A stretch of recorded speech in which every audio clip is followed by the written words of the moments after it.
जैसा कि हम सब जानते हैं कि सहारा इंडिया में लाखों करोड़ों निवेशकों का पैसा फंसा हुआ है और हम लोग सारे निवेशक पिछले 10-15 साल से इस उम्मीद के साथ कि आज वापस होगा, कल वापस होगा, हम बार बार अपने एजेंट के पास दौड़ लगाते हैं, उससे बात करते हैं और वो हर बार आपको एक आश्वासन के साथ वापस कर देता है।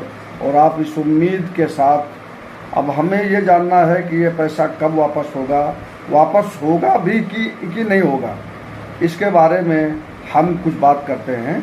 आइए देखिए हमारी बातचीत। साथियों नमस्कार, हलचल इंडिया से मैं राजेश सिंह। साथियों, आप सभी लोगों का, बहुत सारे लोगों का सहारा इंडिया में पैसा फंसा होगा और आप लोग बहुत लंबे समय से उस पैसे की वापसी का इंतज़ार कर रहे होंगे, लेकिन 10, 12 साल, 5 साल, 6 साल, 8 साल हर बार अपने एजेंट से आपको एक ही जवाब मिलता होगा। 2 महीने बाद अक्टूबर के आखिरी में, जनवरी के आखिरी में वो फैसला हो रहा है और बहुत जल्द हो जाएगा, लेकिन ऐसा कुछ अभी तक हुआ नहीं। तो आइए इसके बारे में हम आपके साथ कुछ जानकारी आपको देना चाहते हैं कि ये पैसा मिलेगा भी कि नहीं।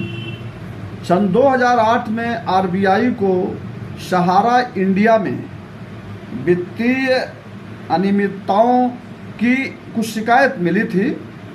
उससे सहारा इंडिया का पैसा जमा करवाने से रोक लगा दी गई थी और 2015 में नॉन बैंकिंग का लाइसेंस भी रद्द कर दिया गया था।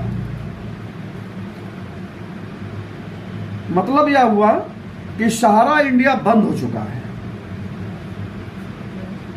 बावजूद इसके सहारा इंडिया अपने एजेंटों के माध्यम से निवेशकों के पैसे को सहारा इंडिया से पहले सहारा क्यू शॉप में, फिर बाद में हमारा India cooperative society limited, Saharayan cooperative society में, सहारा कोऑपरेटिव सोसाइटी आदि में धोखे और दबाव में कन्वर्जन करवाती रही। ये सारा लूट का खेल सरकार की नाक के नीचे चलता रहा और सरकार चुपचाप इसे देखती रही। आम आदमी की गाढ़ी कमाई का पैसा जो उसने अपने भविष्य की तमाम योजनाओं के लिए अपने बच्चों का पेट काट कर जमा कर रहा था। किसी ने बच्चों की ऊंची शिक्षा के लिए, किसी ने बच्चों की शादी या मकान बनवाने की निश्चिंतता के लिए ये पैसा जमा किया था। सहारा इंडिया बंद कर दी गई थी और पैसा जमा हो रहा था। ये सारी प्रक्रिया जारी थी और सरकार आंख बंद किए, मौन धारण किए ये सारी कारगुजारियां देख रही थी।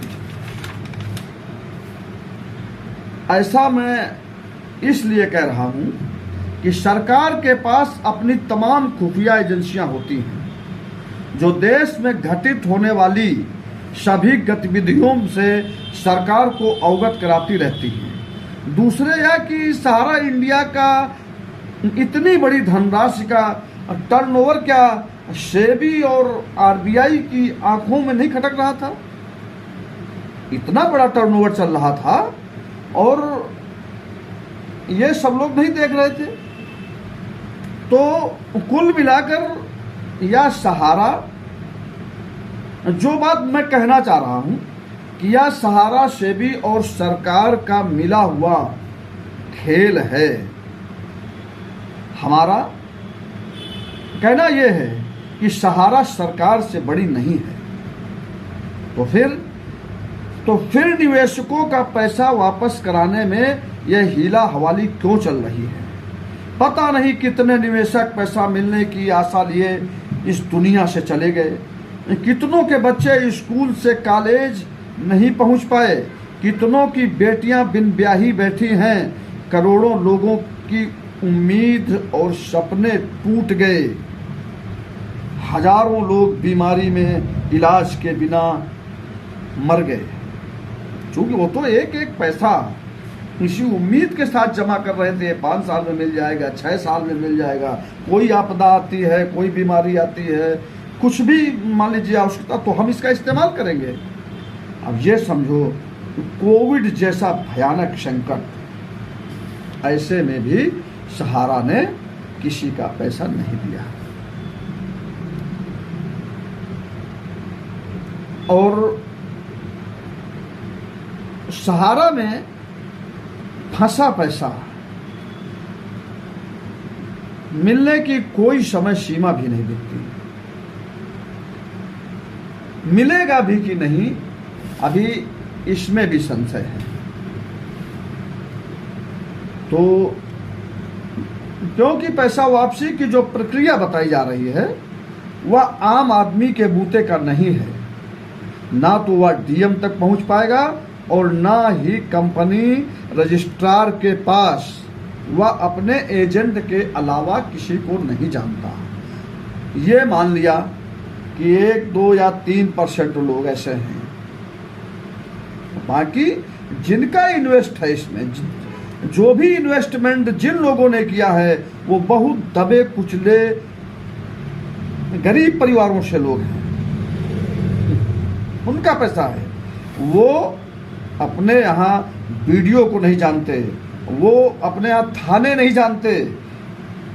60% लोग, 40% लोग ऐसे लोग हैं, बाकी जो लोग हैं वो इस पचड़े को नहीं जानते।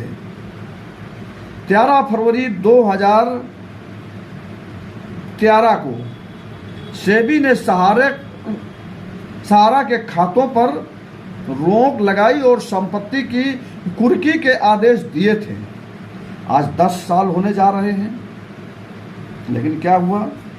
क्या उनके बैंक खातों से या उनकी संपत्तियों को बेचकर आपका पैसा वापस किया गया? नहीं। 10 साल बहुत लंबा समय होता है, लेकिन आज तक कहीं कोई ऐसी खबर नहीं है। अब कुछ लोग बताते हैं मामला अदालतों में है, आज फैसला आएगा, कल फैसला आएगा। अदालतों के फैसले भी आते हैं, अदालत का फैसला आता है तो अदालत कहती पैसा वापस करो। भाई जितने निवेशक हैं, निवेशकों का जो पैसा सहारा में और जो भी सेबी के पास या सहारा के पास है वो पैसा वापस करिए। अब सहारा कैसे वापस करें? सहारा के सारे खाते और संपत्ति सीज हैं, वो बेच नहीं सकते। ये हम नहीं कह रहे हैं, ये सुब्रत राय का कहना है। कंपनी के मालिक सुब्रत राय का कहना है कि हमारे खाते सीज हैं, हमारा पूरा व्यवसाय 10 साल से बंद पड़ा हुआ है, हम कहां से पैसा दें? अदालतों से आने वाले फैसलों पर भी कोई अमल नहीं हो रहा है। तो ऐसे में सिर्फ एक ही रास्ता बचता है, सहारा एजेंटों का लीडर बनकर अपने उपभोक्ताओं को सड़क पर संगठित संघर्ष के लिए उतारना होगा। सरकार की नाक में दम कर दो, क्योंकि इस घोटाले के पीछे सरकार की अहम भूमिका है। सरकार अपनी जिम्मेदारियों से बच नहीं सकती। हम सरकारों का गठन क्यों करते हैं? भाई अगर सब कुछ ऐसे ही चलना है, पूरे देश को मनमानी ही करनी है, हर आदमी अपनी अपनी मनमानी करेगा, हमारे सुख, समृद्धि, सुरक्षा, आर्थिक सुरक्षा, सामाजिक सुरक्षा, शिक्षा, इन सब की रक्षा का दायित्व, इन सब के लिए नई नई योजनाएं बनाने का दायित्व, हमारी सुख समृद्धता के लिए हम ये जिम्मेदारी सरकारों को देते हैं। लेकिन सरकारें अगर ऐसा नहीं कर सकती हैं तो फिर ऐसी सरकारों का मतलब क्या? तो हमें सरकार पर दबाव बनाना होगा। अब एक बात और आती है कि सहारा इंडिया ने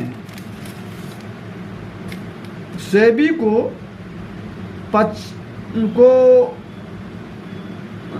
25,781 करोड़ मूल राशि के बदले 2021 तक सेबी सहारा रिफंड खाते में 15,503 करोड़ रुपए जमा किए। तो सहारा ने जो 15,000 करोड़ सेबी को दिया वह भी आम निवेशकों को वापस नहीं किया गया। सहारा एजेंट निवेशकों की गालियां सुन रहे हैं, उनके साथ मारपीट और अभद्रता की जा रही है, उनका घर से निकलना दूभर है। ऐसे में एक ही रास्ता है जो सरकार पर दबाव बनाने का है।